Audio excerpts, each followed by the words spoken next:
দেখো, আমি সবসময় মানুষজনকে জিজ্ঞেস করি, আমার যে 7টা কনস্টিটুয়েন্সি সব মানুষের সাথে আমি যখন কি দেখা করি, কথা বলি, আমি তাদের থেকে জানার চেষ্টা করি তাদের কি আগে প্রয়োজন, তাদের কি অসুবিধে হচ্ছে, কোনটা পেলে তারা সর্বাগে খুশি হবে। তো সব মানুষের ছোট ছোট ছোট চাহিদা আছে, তো একটা করে যে চাহিদাগুলো সম্পূর্ণ করতে পারি তাহলে মনে হবে যে হ্যাঁ ঠিকঠাক করে কাজ এগোচ্ছে।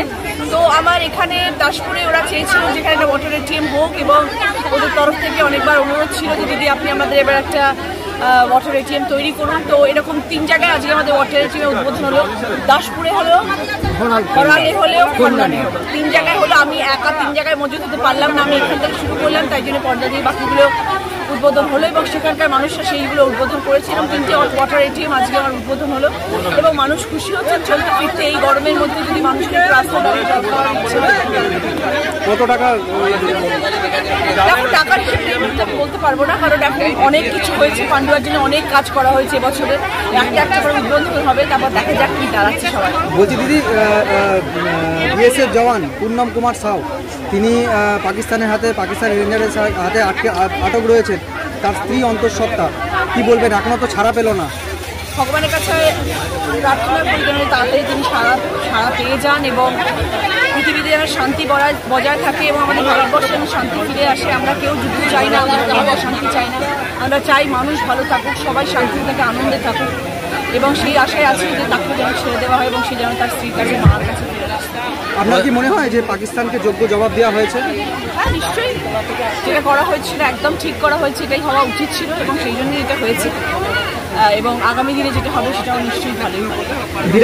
বিরাট কোহলি অবসর নিয়েছেন টেস্ট ক্রিকেট থেকে, আপনি কতটা মিস করছেন? ভীষণ এটা স্যাড একটা নিউজ আমাদের সকলের জন্য, বিকজ আমরা সবাই ওর ভীষণ ফ্যান, সারা পৃথিবীর লোক ওর ফ্যান।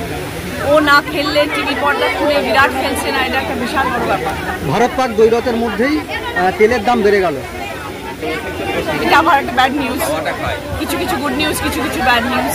এটা আরও একটা ব্যাড নিউজ, মানুষের জন্য খুব অসুবিধার কারণ এবং সাধারণ মানুষের জন্য আরও অসুবিধার কারণ যত মূল্যবৃদ্ধি হবে সাধারণ মানুষ, যারা মিডিল ক্লাস মানুষ, লোয়ার মিডিল ক্লাস মানুষ, সবার জন্য খুব অসুবিধা।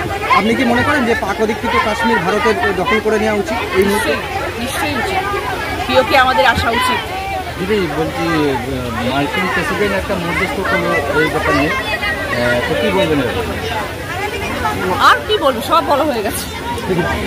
দামে কম মানে ভালো। নববর্ষ উপলক্ষে বেগমপুর বাসীদের জন্য বিরাট সুখবর নিয়ে এলো গড়িয়া বেডিং স্টোর এবং সোফা সেন্টার।